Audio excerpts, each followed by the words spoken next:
Olá, prezados ouvintes. Esse é mais um episódio do Maconhômetro Ciência, começando.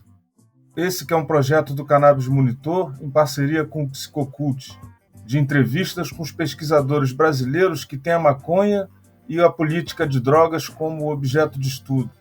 Essa é a nossa 29ª entrevista desse projeto e hoje nós temos a grande honra de receber para conversar conosco o médico e pesquisador da Unifesp, Dartil Xavier da Silveira.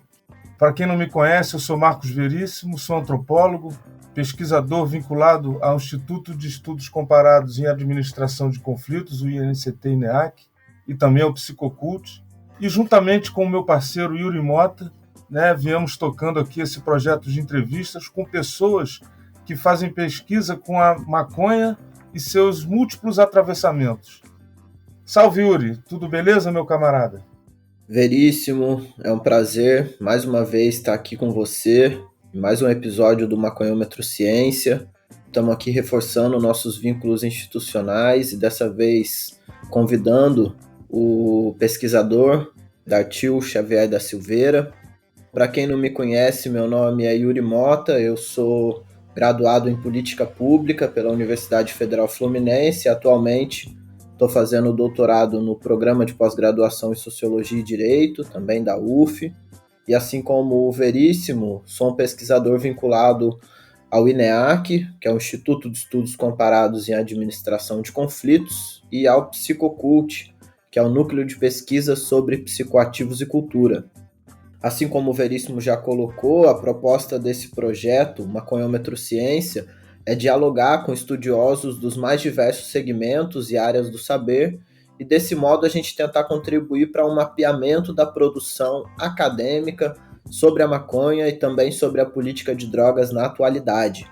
A gente quer compreender a realidade desse campo de pesquisas aqui no Brasil a partir da perspectiva dos próprios pesquisadores, não só conhecendo a pesquisa acadêmica, mas também conhecendo os sujeitos que as produzem.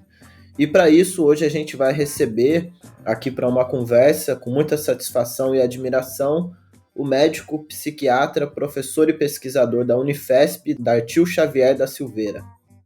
Bom, o Dartil é graduado em Medicina pela Escola Paulista de Medicina, com mestrado e doutorado em Psiquiatria pela Universidade Federal de São Paulo, a Unifesp.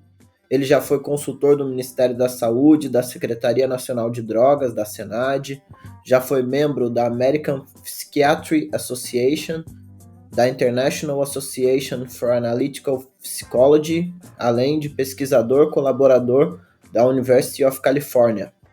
Ele foi presidente da Sociedade Brasileira de Psicologia Analítica e da Associação Brasileira Multidisciplinar de Estudos sobre Álcool e Drogas, a ABRAND, e atualmente é professor livre-docente da Unifesp, associado do Departamento de Psiquiatria, tem experiência na área de medicina, ênfase em psiquiatria, psicologia e neurociências, e atua principalmente com temas relacionados à dependência de álcool e drogas, redução de danos, depressão, transtorno e déficit de atenção, transtornos do controle dos impulsos, comorbidades psiquiátricas, psicometria, psicanálise, neuropsiquiatria, neurobiologia, revisão sistemática e meta-análise.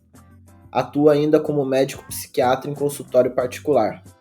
Dito isso, esse currículo resumido que a gente trouxe, o Dartil é uma grande referência aqui no Brasil, no campo das pesquisas sobre drogas, e é uma satisfação muito grande, Dartil, receber você aqui para a gente falar um pouco da sua trajetória acadêmica, aprofundar o nosso olhar sobre esse campo de estudos, também sobre as drogas e a medicina psiquiátrica. Então, gostaria de chamar você aqui para a conversa e saudá-lo mais uma vez. Bom, eu que agradeço a oportunidade de estar aqui com vocês, divulgando um pouco o trabalho que eu tenho feito nesses 40 anos aí de pesquisa. Um prazer imenso estar te recebendo aqui, Dartil. Temos aqui vários ouvintes que acompanham o nosso trabalho, e é por isso uma imensa satisfação mesmo receber você aqui, que pelo menos eu, quando comecei a pesquisar sobre maconha lá em 2010, era o seu trabalho, e mais alguns outros, e hoje tem muito mais coisa, Então, por isso, é uma satisfação enorme, de fato. E aí eu queria, então, propor que a gente comece com você falando um pouco da sua trajetória, né? Desde lá do começo, como é que foi, né, os seus primeiros interesses de entrar nessa temática até se tornar o pesquisador que você é hoje, né? Que o Yuri brevemente descreveu aí. Bom, para falar um pouquinho sobre a minha trajetória, quer dizer, eu me formei em medicina há muito tempo atrás, 1978, faz quase 50 anos. Daí eu fiz a residência em psiquiatria até 1980, sempre na Escola Paulista de Medicina. E uma coisa que já me chamou a atenção muito no início, eu era recém-formado, estava fazendo residência, é que eu atendia bastante pacientes de várias patologias, apresentando os problemas mais diferentes. E eu sempre sentia que os pacientes que tinham se tornado dependentes de uma substância química, eles não tinham muita alternativa para onde ir. Então eu lembro que era muito difícil inclusive a gente fazia um atendimento, às vezes eu trabalhava muito num pronto-socorro geral, e quando era um problema relacionado ao uso de drogas, eu não tinha para onde encaminhar isso numa cidade enorme como São Paulo.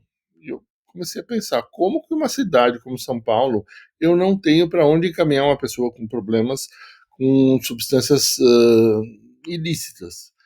Para álcool existia, embora fossem poucos serviços e serviços não muito bem aparelhados, serviços de que eu não gostava muito da maneira de funcionar, mas para drogas ilícitas não existia nada. Ou seja, eu comecei a pensar, é impossível trabalhar assim, sem nenhuma alternativa. O que se faz com essas pessoas que estão sofrendo por problemas decorrentes do uso indevido, uso inadequado, uso excessivo, uso abusivo de substâncias psicoativas, né? Bom, daí eu acabei a residência, continuei interessado nesse tema, e daí por coincidência, eu tive a oportunidade de ganhar uma bolsa do Rotary, e eu fui fazer um estágio na França no Centro Marmottan com o professor Olivenstein, que era uma referência na época, era uma pessoa que tinha uma visão absolutamente que destoava da maioria das visões que se tinha, que eram muito centradas no modelo de autoajuda dos americanos, e ele propunha um modelo completamente diferente, e eu fui fazer um estágio, eu acabei estagiando com ele, fiquei 2 anos aprendendo um pouco a maneira dele trabalhar, isso em Paris, no Centro Marmottan, e eu mantive uma ligação muito forte com o professor Olivenstein até a morte dele, perto do ano 2000, pouco antes do ano 2000, e ele ajudou muito o que eu fiz em 1988. Em 1988, o que eu fiz foi eu montei um serviço para atendimento de dependentes químicos, porque não existia em São Paulo, existia só para substâncias lícitas, como o álcool. E esse serviço era o PROAD, que funciona até hoje, desde dessa data até hoje, ele já está, daqui a pouco também já vai fazer 50 anos, a gente já tem 40 e poucos anos desse serviço, e é um serviço que se propõe a atender dependentes químicos, em geral, não só de drogas ilícitas, como foi inicialmente, mas também de todas as outras substâncias, pessoas que tiveram problemas relacionados a esse uso. Tá? E esse serviço ele funciona até hoje dentro da Escola Paulista. A gente tem um número de atendimento enorme, a gente atende de quase 1.000 consultas mensais de pessoas com problemas relacionados ao uso de drogas. E então a gente tem uma casuística enorme, que pouca gente tem. Acho que no Brasil é a maior casuística de pessoas com problemas relacionados ao uso de drogas. Em paralelo a isso, a gente foi desenvolvendo uma série de outras coisas, né? A gente trouxe esse modelo francês. A gente não foi o único a trazer, existe um grupo do CETAD na Bahia que também trabalha com o mesmo referencial do professor Olivenstein. O nosso serviço PROAD e o CETAD da Bahia são os principais serviços que trabalham sob essa influência. Embora existam outros também no Brasil, mas que formaram assim um centro de atendimento e de ensino com essa, vamos dizer assim, consistência, é mais o CETAD e o PROAD. E é claro que a partir daí a gente também começou a se interessar pelas drogas em geral, não só as drogas quando elas eram um problema. Então a gente começou a estudar os usos de droga da sociedade como um todo. Então, algo que só se falava para as drogas lícitas, como álcool, se falava uso controlado de álcool, uso social de álcool. A gente começou a ver que as pessoas não falavam de uso controlado de drogas ilícitas. E esse uso existe. A maioria das pessoas que usam substâncias não são dependentes. Isso para qualquer substância. Então, essa foi uma outra grande via que fez com que a gente se debruçasse sobre a questão de redução de danos. Porque se a grande maioria dos usuários de drogas, legais ou ilegais, não se torna dependente, o que a gente pode fazer no sentido de orientar essas pessoas para que elas evitem terem problemas com esse uso? Né? E em cima disso que a gente começou a trazer muito esse conceito de redução de danos, que na época se falava muito de redução de danos, muito vinculado à epidemia de HIV que tinha na época, né? Que era a questão de troca de seringas entre usuários de drogas injetáveis, e daí transmitia o HIV. E a redução de danos era, em vez de, já que é tão difícil tratar um dependente, a gente não vai esperar esse indivíduo se tratar de uma dependência química para ele parar de transmitir ou de se contaminar com HIV. Então, a redução de danos era nesse sentido. Só que ela foi muito ampliada e a gente trabalhou muito para essa ampliação, também para o uso de drogas não injetáveis, e de uma forma a ampliar toda essa possibilidade de você orientar pessoas que consomem drogas a consumi-las da forma menos prejudicial possível, que a gente chama genericamente isso de redução de danos. E é interessante, né, ver como o Estado, a partir de uma política de proibição das drogas, cria um problema e esse problema, consequentemente, não é oferecido pelo próprio Estado uma solução. Né? Você precisa de pesquisa, você precisa de gente interessada mobilizando, né, esse entorno. E aí, queria partir para a próxima pergunta, né, que considerando, né, que nem todos os nossos ouvintes aí, acadêmicos ou não, sabem, né, como é uma pesquisa acadêmica na medicina, queria pedir para você descrever um pouco, né, como que é esse campo acadêmico, principalmente na psiquiatria, e como que é pesquisar na medicina e na psiquiatria as drogas, né? Quais metodologias são utilizadas, qual a importância desses estudos nesse campo de conhecimento. A questão da pesquisa em medicina e em psiquiatria, a gente segue todo um modelo das ciências biológicas que vem da medicina, e existe uma série vamos dizer assim, de recomendações metodológicas para você investigar qualquer assunto que seja do seu interesse, que é um pouquinho diferente dos métodos usados nas ciências humanas, tá? E essa até é uma coisa que eu também tenho trabalhado muito ultimamente, de aproximar um pouco a metodologia das ciências humanas com a metodologia das ciências biológicas, porque eu acho que elas se complementam de uma forma muito enriquecedora, né? Agora, vai depender muito do objeto de estudo. No caso da psiquiatria, a gente pode estudar desde estudos epidemiológicos, você estuda grandes populações, você pode estudar subgrupos específicos, você pode estudar doenças específicas, tipo alcoolismo, dependência de álcool, ou você pode estudar determinados tipos de comportamento, por exemplo, chemsex, as pessoas que usam drogas para práticas sexuais mais intensas. Ou seja, tem um universo imenso de possibilidades e de áreas de atuação dentro da pesquisa. Agora, o que eu acho que é particular, específico dessa nossa área, é que a gente tem um problema muito grave que não é por causa da pesquisa. O nosso maior problema não é a metodologia da pesquisa ou a realização de pesquisa. Embora a gente tenha poucos recursos financeiros, a gente tem conseguido fazer pesquisas bastante inovadoras, né? A gente não tem vamos dizer assim, os orçamentos que os países como Estados Unidos, Inglaterra, vários países europeus têm. A gente trabalha com muita boa vontade dos pesquisadores e dos alunos de pós-graduação, né? Senão a gente não conseguiria fazer nada. Agora, nessa nossa área, o que é bastante patente e que incomoda muito é que existe muito preconceito da sociedade como um todo e da classe médica, inclusive psiquiátrica, como um todo.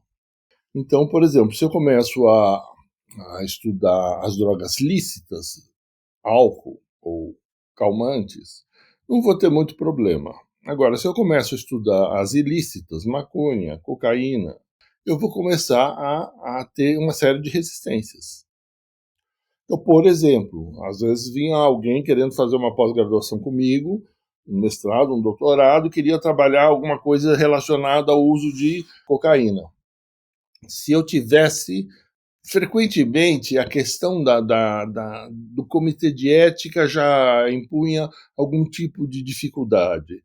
Depois, para você conseguir acesso àquelas substâncias ilícitas, embora os usuários tenham acesso fácil, nós pesquisadores não temos esse acesso fácil, porque a gente não vai recorrer às vias ilícitas.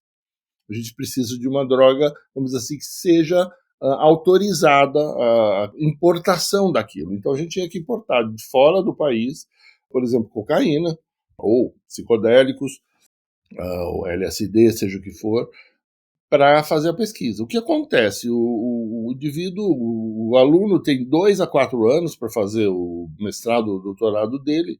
Só a burocracia de Anvisa e de Ministério da Justiça em Brasília para conseguir essa importação demora de 1 a 2 anos. Ou seja, a maioria dos meus alunos desistiam de estudar as drogas ilícitas e transformavam sua tese em algum estudo sobre drogas lícitas. E por que a gente não pode estudar uma substância ilícita se ela é tão consumida, se ela é tão usada? Então essa questão do proibicionismo foi um outro entrave nas nossas pesquisas, e a partir daí que a gente começou também a questionar a questão da legislação, dessa política proibicionista, que é algo que foi muito, vamos dizer assim, fomentada e imposta pelos Estados Unidos ao mundo inteiro, não só ao Brasil, né? O mundo inteiro seguiu esse diga não às drogas, que na verdade foi uma bobagem política da década de 70, imposta pelo Nixon, e da guerra às drogas. E nunca houve uma guerra às drogas, sempre houve uma guerra contra as pessoas que usam drogas. E mais especificamente sobre as pessoas pobres que usam drogas, porque os ricos sempre usaram as drogas lícitas ou ilícitas sem serem muito incomodados, né? Então a gente começou a questionar tudo isso, inclusive no âmbito das políticas públicas, sabe? Que raio de política pública é essa que vai penalizar o uso de drogas quando ele é feito por negros, por pobres, por pessoas que moram na periferia? Isso não é uma política de saúde, isso é uma política higienista. Foi uma outra das bandeiras que a gente começou a trabalhar em cima, junto com a redução de danos e dentro dos projetos populacionais, né? Obrigado, Dartil. Dando sequência, né, a gente queria te pedir para explicar de maneira resumida, né, para o público leigo, o resultado dos seus trabalhos, né, no campo das drogas, inseridas em 3 linhas de pesquisa que a gente levantou aqui, né, no campo das dependências, dos transtornos do controle dos impulsos e da neurociência. Como são muitos, né, os projetos que você participa, poderia citar assim alguns exemplos, né, de pesquisa desenvolvido nessas áreas que você coordenou? Sim, eu posso fazer para ilustrar, mencionar um pouco esses projetos, como eles foram desenvolvidos, né? A neurociência é algo que tem se modificado muito nas últimas 2 ou 3 décadas, né? Muita coisa tem sido descoberta cientificamente sobre o funcionamento do cérebro, como o cérebro, muitas coisas que a gente imaginava do cérebro se demonstraram que eram, vamos dizer assim, equívocos nossos. A gente conhece muito mais o cérebro nos últimos 20 anos do que a gente conheceu o resto da história da ciência, né? E é claro que isso tem uma grande implicância para a psiquiatria e para também qualquer questão relacionada ao uso de substâncias, né? E nesse ponto a gente teve até uma atuação bastante pioneira no Brasil, de um modo geral, e no Departamento de Psiquiatria da Escola Paulista de Medicina, na Unifesp, por exemplo, o primeiro estudo com neuroimagem e ressonância magnética e uso de drogas foi da nossa autoria, né? É um estudo onde a gente foi verificar o que acontecia na imagem de ressonância magnética no cérebro de pessoas que usavam crack e cocaína, né? Ou cocaína cheirada.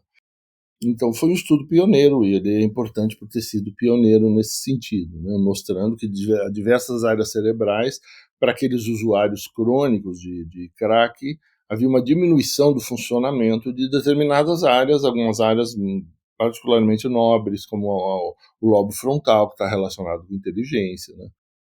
Então, essa foi um trabalho pioneiro nosso. Os primeiros estudos relacionando o uso de substâncias com provas neurocognitivas, que é provas neuropsicológicas de funcionamento intelectual, inteligência, capacidade de memória, capacidade de atenção, que isso pode ser medido objetivamente através desses testes. Também os primeiros estudos aqui no Brasil foram de nossa autoria, né? Eu tinha um grande professor, que é o professor Carlini, que já antes, quando eu era pequeno, 20 anos antes de mim, ele já foi o precursor, vamos dizer assim, disso, e ele é um dos precursores no mundo inteiro, né? Mas, ou seja, a gente aproveitou essa evolução da neurociência nos últimos 25 anos para fazer esses estudos pioneiros que não tinham sido feitos ainda, nem pelo grupo do Carlini, né, com neuroimagem e com neuropsicologia. Isso para ilustrar um pouquinho dessa riqueza que foi essa evolução da neurociência, né? Com relação à dependência química, esse é o cerne do nosso trabalho, na medida que a gente montou esse centro, que tem esse atendimento de quase 1.000 consultas por mês de pessoas que tiveram problemas com o uso de drogas, dependentes químicos, né?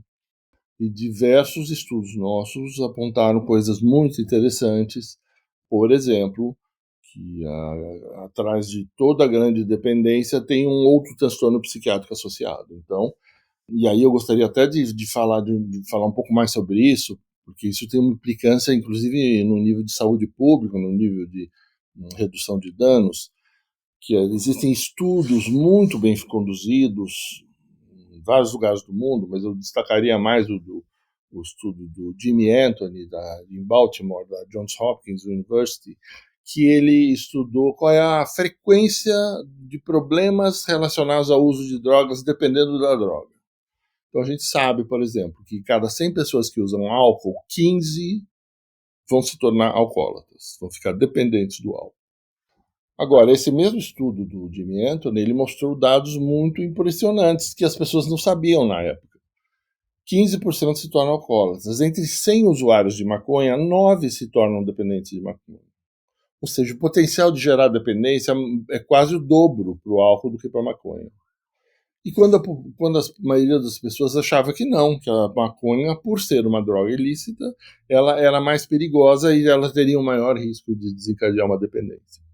Mesmo substâncias mais, vamos dizer assim, agressivas para o organismo, como por exemplo a cocaína, entre os usuários de cocaína, nem metade se tornava dependente. Ou seja, a grande conclusão desse estudo é que a maioria dos usuários de substâncias psicoativas, drogas, sejam elas lícitas ou ilícitas, não se torna dependente. E uma minoria se torna dependente. A partir dessa constatação, que também tem 20 e poucos anos esse estudo, a nossa grande pergunta foi assim: por que a maioria das pessoas consegue usar drogas de uma forma a não se prejudicar e uma minoria não? O que tem essa minoria de diferente? Porque são eles que vão ficar dependentes, eles que vão fazer um uso inadequado, eles vão ter consequências para a saúde graves desse uso de drogas. Então passou a ser esse o nosso foco de interesse, tanto na clínica, ajudando essas pessoas, quanto na pesquisa. E daí a gente começou a desenvolver uma série de trabalhos nesse sentido. Alguns deles têm a ver com isso que a gente chama de comorbidade psiquiátrica, né? A gente, por exemplo, constatou que 44% de quem é dependente de uma substância tem um transtorno depressivo grave associado. E essa associação entre a depressão e a dependência química, às vezes, é o que faz o indivíduo não conseguir sair daquele uso, que é uma das hipóteses das dependências, né? A automedicação. Tipo, aquele indivíduo, ele é deprimido, só que ele não sabe que ele é deprimido, ele só tem os sintomas da depressão.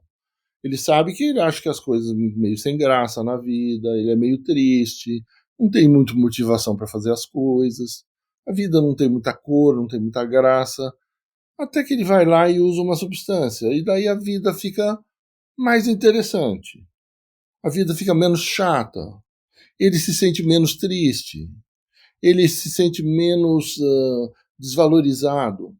Ou seja, O que ele está fazendo? O que ele está fazendo ao buscar esse efeito na droga? Ele está tentando medicar a depressão dele. É como se ele estivesse usando a droga como um remédio para a depressão dele. Então, isso, por exemplo, é muito importante na clínica, porque se esse indivíduo tem esse perfil, o tratamento da depressão dele vai ser a coisa mais importante no tratamento dessa relação dele com a droga. Tá? Eu dei o exemplo da depressão porque é o mais frequente entre dependentes de droga, mas tem diversos outros transtornos que são muito frequentes. Transtorno de atenção, alguns transtornos de ansiedade, e assim por diante. A gente tem uma série de patologias psiquiátricas e os estudos mostram que por volta de 70% a 80% dos dependentes químicos têm pelo menos um diagnóstico psiquiátrico associado, além da dependência. O controle dos impulsos foi uma outra questão que a gente já começou a se aproximar desse tema na década de 90, que a gente começou a observar no nosso ambulatório do PROAD, na Escola Paulista. A gente começou a observar que vários dos dependentes químicos traziam problemas de controle não relacionados a produtos químicos associados. Por exemplo, era muito frequente entre pessoas dependentes de álcool eles serem jogadores compulsivos. Outros tinham um sexo compulsivo. Outras tinham um transtorno alimentar, um comer compulsivo, ou compravam coisas exageradamente, sem necessidade. Ou seja, uma série de transtornos relacionados ao controle dos impulsos. Claro, a dependência química é um deles, mas relacionado com o seu controle de impulso relacionado ao consumo de uma substância. Mas a gente percebeu que existem, mesmo quando não existe uma droga, uma substância psicoativa associada, esses pacientes também apresentavam alguns transtornos, seja jogo, sexo, comida, fosse o que fosse, né? Que a gente chamou genericamente de dependências não químicas, e a gente montou no PROAD um serviço para atendimento de dependentes não químicos, tá? Que engloba essas patologias. Isso a gente tem no PROAD desde 1994. Obrigado, Dartil. Sobre a sua atuação como professor na Unifesp, para graduação, pós-graduação, queria te perguntar como é a receptividade dos alunos em relação a essas temáticas relacionadas às drogas. Se você encontra resistências na academia por causa desse objeto. E aproveito para perguntar também quais são os desafios de se pesquisar e ensinar sobre drogas em geral na academia, principalmente na área da psiquiatria. Se há muita resistência, conservadorismo, oposição, né? Você já falou um pouco disso aqui, deu uma pincelada, mas essa pergunta é mais para a gente aprofundar e conhecer, enfim, as diversas camadas aí do meio acadêmico. Olha, por exemplo, tentando responder um pouco sua pergunta, a receptividade dos alunos, seja os alunos de graduação, seja os alunos de pós-graduação ou os residentes, né, os médicos residentes, os estagiários de psicologia, a maioria tem muito interesse, tá? Grande parte tem um interesse acadêmico mesmo, e uma outra parte tem um interesse porque eles são usuários. A gente não pode esquecer que grande parte da população geral é usuários de substâncias, sejam lícitas ou ilícitas, né? E é claro que isso também tem uma implicação não só para o interesse científico deles, mas para a vida pessoal. Eles querem saber o padrão de uso deles, se é problemático, se não é, ou se eles estão incorrendo em riscos ou não. E eles se aproximam muito do nosso grupo, por quê? A gente até montou uma liga de farmacodependência dentro da Escola Paulista de Medicina para os alunos, porque eles ficaram muito interessados nisso. Porque o discurso oficial da psiquiatria costuma ser uma coisa, algo sempre baseado na demonização das drogas, na política proibicionista, nesse diga não e, vamos dizer assim, colocar nas drogas uma visão catastrófica, a ponto das pessoas acharem que se você cheirou uma vez uma carreira de cocaína, o seu destino está selado, você vai ser um dependente, provavelmente vai morar na rua e se tornar um traficante. Ou seja, existe um discurso aberrante, né? Então, esses dados que eu falei, que a maioria dos usuários de droga não se tornam dependentes, Isso é uma coisa que levanta muito interesse das pessoas em geral, porque esse não é o discurso oficial da ciência. Mas esse é o discurso verdadeiro. O discurso da ciência é um discurso preconceituoso. Não é baseado vamos dizer assim, em evidências científicas, é baseado em crenças, em ideologias. Então é isso que a gente tenta levar desde a graduação, e isso é muito bem recebido, tanto que eles montaram uma liga de farmacodependências que os alunos mantêm essa liga depois de mais de 10 anos, onde eles divulgam, estudam isso, fazem eventos, é muito interessante, e trabalham com redução de danos também, né? Agora, a gente, por outro lado, encontra resistência, sobretudo com colegas, né? Sobretudo no Brasil. Fora do Brasil, eu sou muito mais respeitado e valorizado do que pelos colegas brasileiros, né? Porque eu acho que a maioria deles segue essa linha mais, vamos dizer assim, reacionária, mais ideológica, proibicionista de não às drogas, né? Inclusive, às vezes eu sou visto como alguém que elogia o uso de drogas. Não elogio o uso de drogas. Eu não tenho nenhuma vantagem pessoal em elogiar o uso de drogas. Imagina, eu vejo tantas pessoas se darem mal com o uso de drogas, né? Porque quem vem me procurar como médico é alguém cuja relação com droga não andou bem, se deu mal. E esse se dar mal, que em geral é uma dependência, precisa de uma ajuda. Então, eu vou te dizer, se eu fosse me basear no que eu vejo nos meus pacientes, eu teria uma visão assim, horrorosa das drogas. Tá? Só que eu fui além disso. Eu fui ver, justamente para entender melhor o que acontece com meus pacientes, eu fui estudar quem usa drogas e não tem problemas. A melhor forma de eu entender um alcoolista, um alcoólatra, uma pessoa que se tornou dependente de álcool, é muito fácil chegar e falar assim, não, é o álcool que ocasionou isso. Eu culpo o álcool. Mas como eu vou justificar que 85% de quem consome bebida alcoólica não se torna dependente? Então não é o álcool que faz o alcoólatra. E a mesma coisa é verdade para qualquer droga. Não é a cocaína que faz o dependente de cocaína. Não é a metanfetamina, não é a maconha que faz o dependente de maconha. E, na hora que eu constato isso, eu me sinto, como cientista, obrigado vamos dizer assim, divulgar isso. E daí os colegas mais reacionários reagem e acham que eu estou fazendo apologia do uso de drogas. Eu nunca fiz apologia do uso de drogas e eu não teria nenhum interesse de fazer apologia do uso de drogas. Aliás, eu acho até que, como psiquiatra, eu poderia ter interesse. Eu tenho muitos colegas psiquiatras que diabolizam as drogas a ponto de fazer com que famílias internem seus filhos que são usuários ocasionais de maconha. Então, uma vez chegou uma senhora para mim e falou assim, olha, eu internei meu filho, queria que o senhor tomasse conta dele. Eu falei, por que você internou seu filho? Porque ele usa um cigarro de maconha às vezes. Eu falei, às vezes como? Uma vez a cada 15 dias ele usa um cigarro de maconha e agora ele está no hospital psiquiátrico. Ou seja, a primeira medida minha foi tirar esse menino do hospital psiquiátrico. Isso é um uso ocasional de maconha. Que eu preciso olhar para esse menino e evitar que ele se torne dependente, isso eu posso até ir lá e fazer um trabalho preventivo, mas eu não posso tratar ele como um dependente de maconha. E eu acho que a maioria dos psiquiatras que trabalham numa linha mais reacionária, mais do diga não às drogas, da forma catastrófica de atribuir à droga toda a desgraça da vida daquela pessoa, né? Eu acho que é isso que fomenta esse tipo de comportamento dessa mãe. Ela ouve tanto essas coisas do diga não às drogas que ela vai lá na hora que ela vê o filho usando maconha, ela interna o menino. Mal sabendo ela que a pior coisa que ela pode fazer é internar esse menino. Provavelmente ele vai aprender muito mais sobre drogas internado numa clínica de dependentes do que o mero uso ocasional dele de um cigarro de maconha a cada 15 dias, né? Ou seja, essas coisas que a gente precisa saber dosar, né?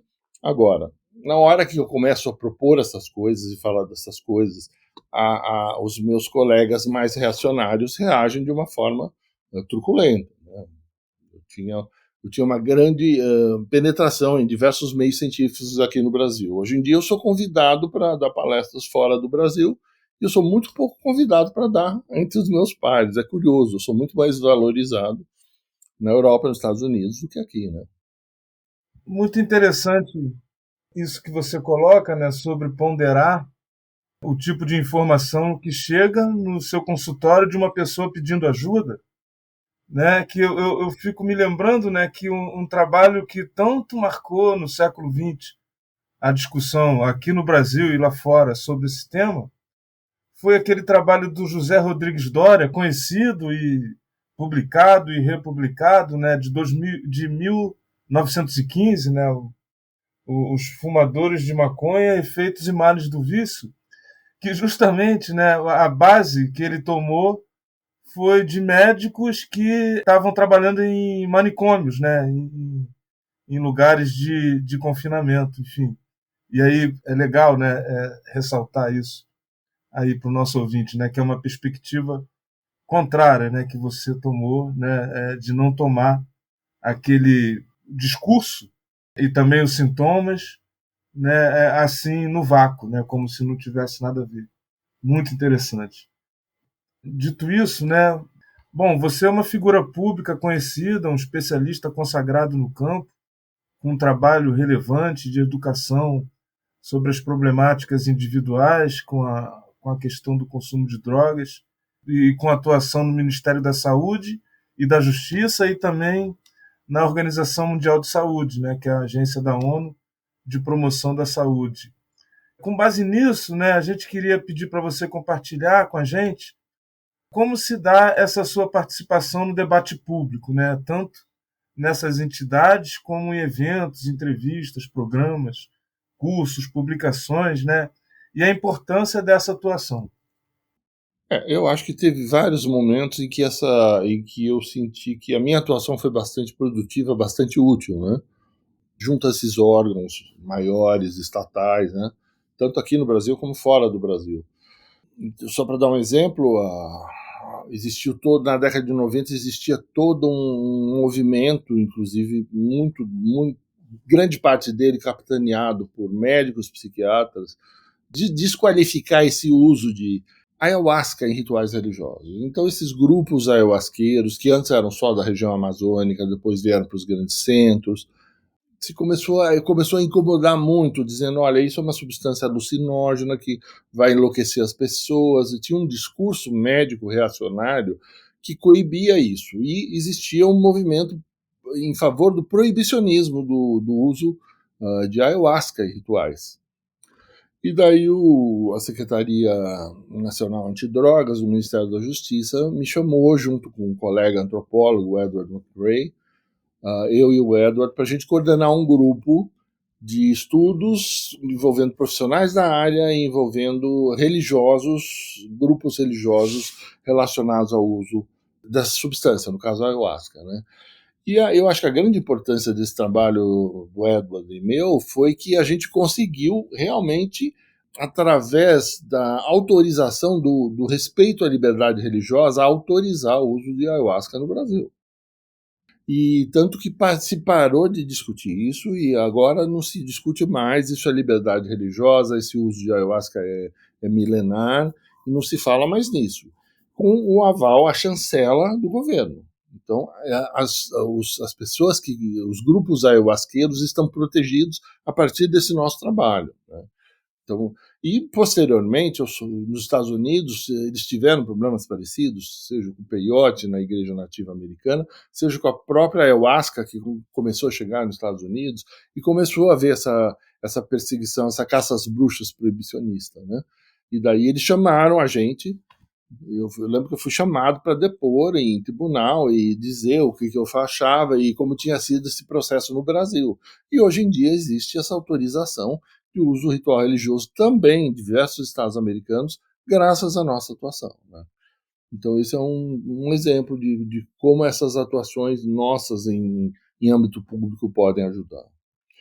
Um outro exemplo disso é que infelizmente durou muito pouco, mas as políticas públicas na área de drogas seguem aquele modelo punitivista, proibicionista, repressivo, truculento, A gente vê o que acontece, por exemplo, nas Cracolândias, nessas populações em situação de vulnerabilidade social, né? Elas têm que enfrentar uma truculência policial que trata eles como se eles fossem traficantes, e uma truculência médica que tratam eles como se eles fossem pessoas dependentes químicos graves. Tá? Alguns podem ser traficantes, mas é uma minoria ínfima, e alguns podem ter problemas decorrentes do uso de drogas, mas que tem mais a ver com a decorrência da situação de exclusão social do que consequência do uso de drogas, né? Mas sempre os governos mudam e se repete essas políticas que já foram testadas fora do país, já se sabe que elas são ineficazes, que elas não levam a lugar nenhum, que elas não resolvem o problema.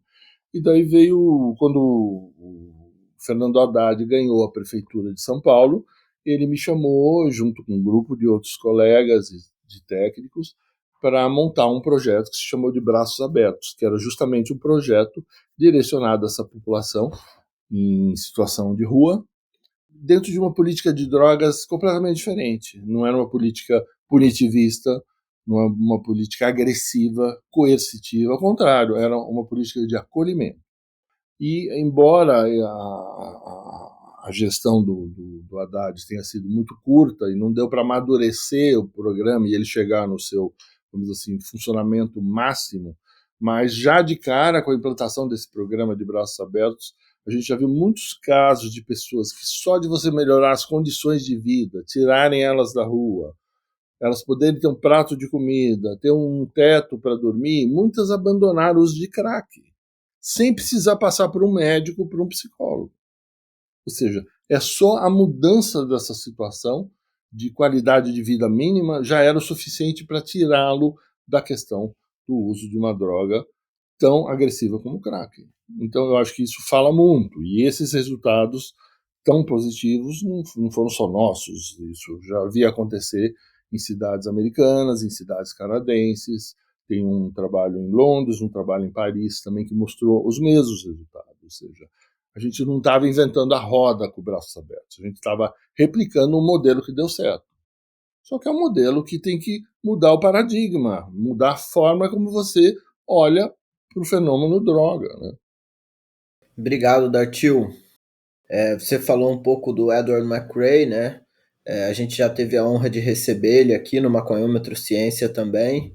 E aí, pensando um pouco nisso, né, queria te perguntar com relação à produção de pesquisas com substâncias psicodélicas, né? Se você tem visto aqui no Brasil o andamento e a evolução desse tipo de estudo, né? E como que você enxerga esse campo atualmente, né? Você que é um crítico, aí acabou de falar para a gente, um crítico da política proibicionista, também da guerra às drogas, como que você consegue ver, né, os avanços desses estudos e como esses estudos refletem, consequentemente, nessa luta antiproibicionista, né, que vem se constituindo e ganhando força cada vez mais, né, principalmente dentro dos movimentos sociais, mas também em políticas públicas, na área da academia, enfim, uma leitura breve sobre isso. Eu acho que essa é uma área muito ampla, não sei como eu vou fazer para ser breve, mas alguns pontos eu queria destacar que eu acho muito importantes. Primeiro, o nosso grupo da Escola Paulista de Medicina, do PROAD, foi o grupo de pesquisadores pioneiro com psicodélicos no Brasil. A gente começou a trabalhar com psicodélicos há quase 30 anos, em 1994, quando começaram os primeiros estudos nossos com a ayahuasca, depois com ibogaína. Posteriormente, a gente entrou, mais recentemente, a gente começou a estudar a psilocibina, que são os cogumelos alucinógenos, e a ketamina também, porque a ketamina era considerada apenas um anestésico ou uma droga de uso nas baladas, nas festas. E eu acho que a ketamina é um bom exemplo, porque eu lembro que o que se falava da ketamina antes dela ser considerada um remédio para tratar a depressão, que isso a gente diria que tem pouco mais de 10 anos, 15 anos, que ela é considerada um remédio, aliás, um excelente remédio no tratamento de depressões resistentes e de pessoas que têm risco de suicídio, né? Talvez a primeira escolha hoje em dia, quando você tem um risco de suicídio, é usar a ketamina. Só que eu peguei a época anterior, que a ketamina não era este remédio fantástico da psiquiatria. E ela era uma droga de abuso ou de uso em situações de raves, de festas, de baladas. E o que acontecia? O que se falava de ketamina na época eram coisas horrorosas. Tipo, ela te deixa completamente fora de si, vai te fazer você ficar uma pessoa psicótica, ela vai dar problemas de saúde gravíssimos, você vai começar a urinar sangue, muitas pessoas perdem a bexiga e não conseguem mais, nunca mais urinar. E outro dia eu estava pensando, agora que a gente sabe que ela é um excelente remédio para depressão, ninguém fala de urinar sangue, ninguém fala da bexiga, ninguém fala da psicose. Ou seja, o discurso sobre a droga mudou, ela deixou de ter o status de legalidade para ter o status de remédio. E essa é uma grande falácia da medicina. Não existem drogas do bem e drogas do mal. Existem drogas que têm potencial de risco maior ou potencial de risco menor. Existem drogas que podem ser grandes remédios ou grandes problemas. E, às vezes, é a mesma droga, é uma questão de quem está usando e em que contexto. Né? A diferença entre uma droga boa e uma droga ruim é como é feito o uso. Não existe essa coisa de droga do bem e droga do mal. Isso é uma coisa maniqueísta que as pessoas têm na cabeça, a população tem na cabeça, mas que grandes venenos podem ser grandes remédios, dependendo da dose. Então, eu acho que muito mais a gente precisa de informação sobre as drogas, como é o caso da ketamina, que hoje em dia a gente sabe que ele é um remédio primoroso, fantástico, e não aquilo que se falava dela 20 anos atrás, que era horrível. Era para amedrontar qualquer pessoa quando viam ketamina na frente. Bom, eu acho que em cima disso que a gente veio desenvolvendo uma série de pesquisas e mais recentemente, no começo, quando a gente montou isso em 1994, as pessoas, os colegas, os médicos olhavam para a gente dizendo o que esse grupo de pesquisa está fazendo? Esse pessoal enlouqueceu, eles estão dizendo que os alucinógenos, que os psicodélicos são remédios. O que acontece é que a gente começou a mostrar os estudos preliminares, e o que a gente vê nos últimos 10 anos é que todos os grandes centros de pesquisa do mundo já estão vendo essa revolução que está sendo a ciência psicodélica. Né? Ou seja, as pessoas estão vendo o tratamento de vários problemas psiquiátricos graves através do uso de cogumelos, de LSD, da própria ayahuasca, que é o DMT, da ketamina, que eu já mencionei. Ou seja, eles têm o potencial de serem remédios muito poderosos que talvez transformem até a maneira como a gente vê a psiquiatria atualmente. Né? Por isso que eles falam da revolução psicodélica. Né? Nós continuamos com uma linha de pesquisa e agora, mais que nunca, a gente tem vários estudos em andamento, com pelo menos 4 psicodélicos diferentes, testando em pacientes, né? Em condições muito bem controladas de cuidados desses pacientes. Né? Ninguém está fazendo nada absurdo de propor coisas sem uma base científica, sem um cuidado especial. Né? Nós vimos, consultando o seu Lattes, né, um grande número de registros musicais, uma coisa interessante. E aí, pensando nisso, né, a gente queria te pedir para falar um pouco sobre as suas referências. E aí, tanto no campo, né, dos seus estudos, né, dentro da medicina e da psiquiatria, quanto até mesmo no campo musical. E para falar um pouco dessa sua inserção no campo da música. Bom, essa é uma outra história completamente diferente, porque eu comecei a me interessar por música desde pequeno, né? E eu pensei seriamente em me tornar músico profissional.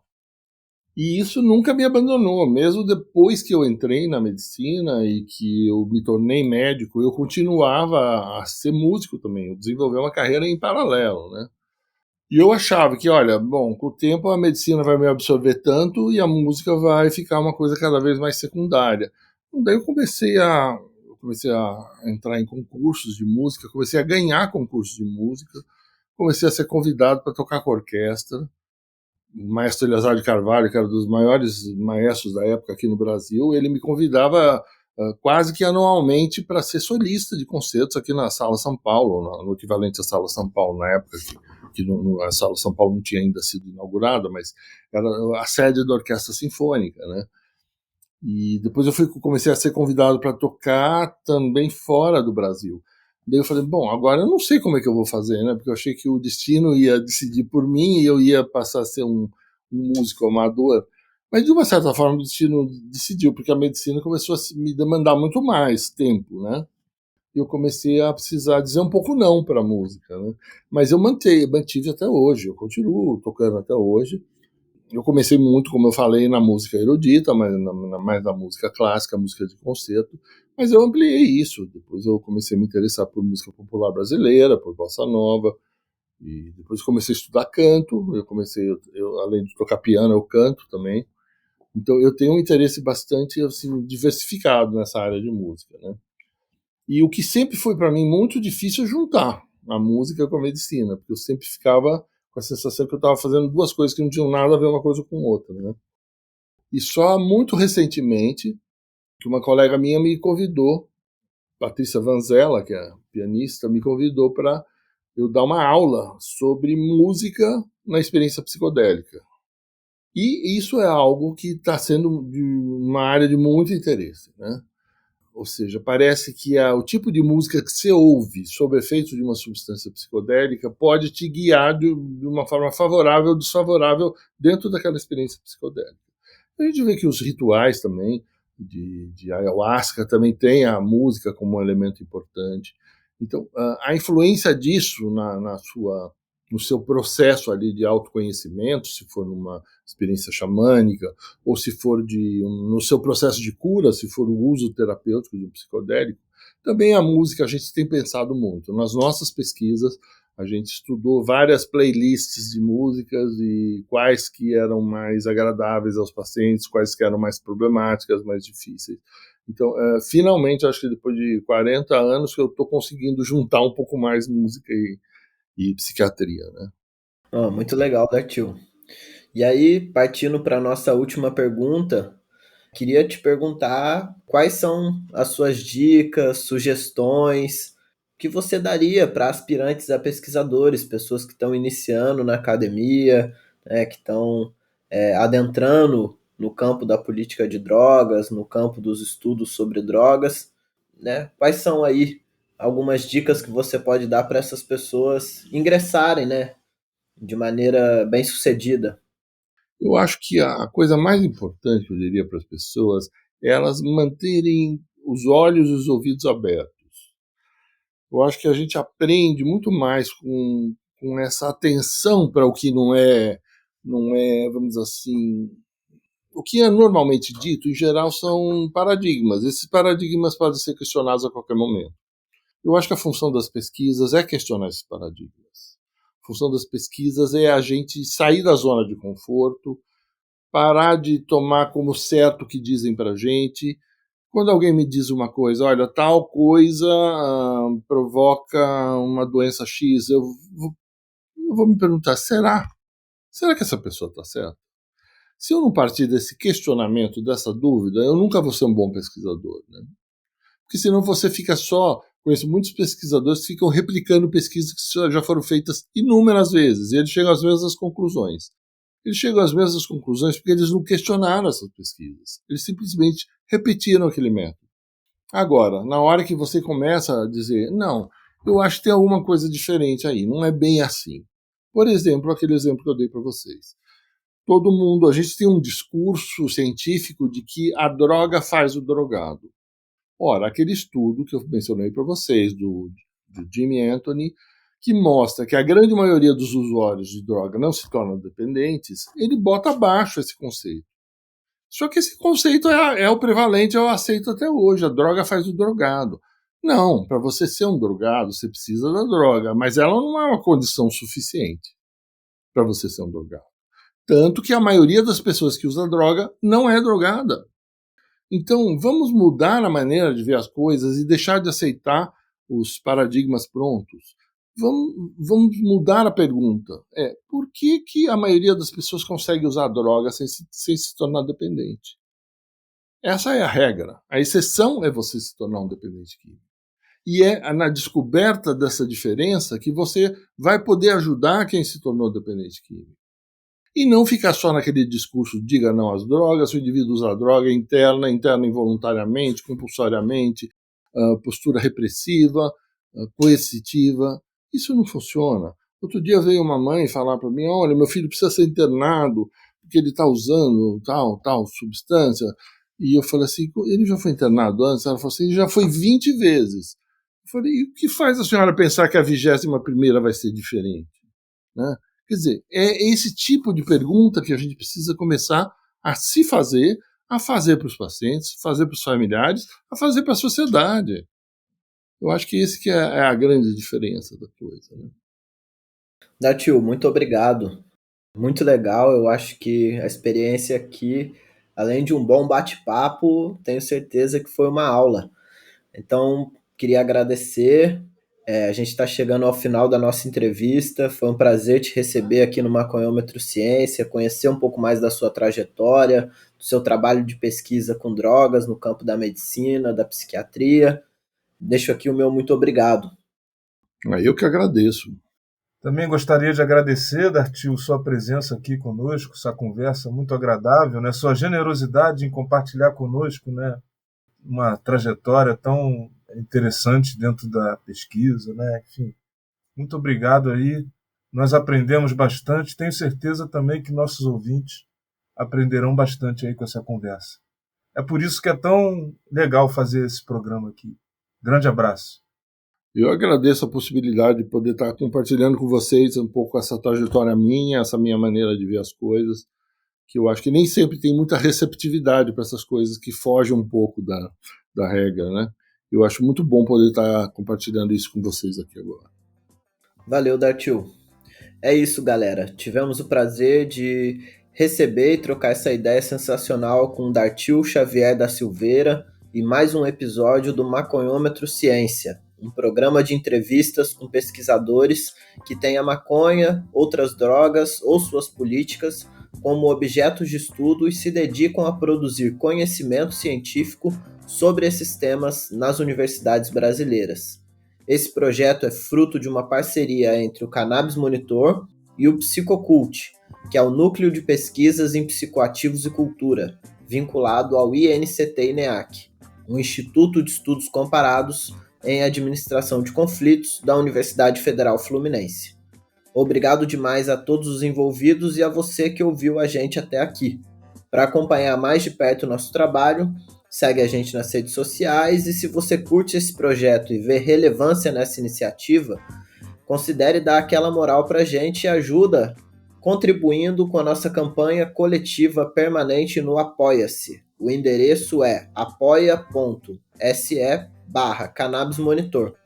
Se você não puder somar com uma merreca, ajuda a gente avaliando com 5 estrelas e também compartilhando com quem você acha que vai se interessar por esse conteúdo.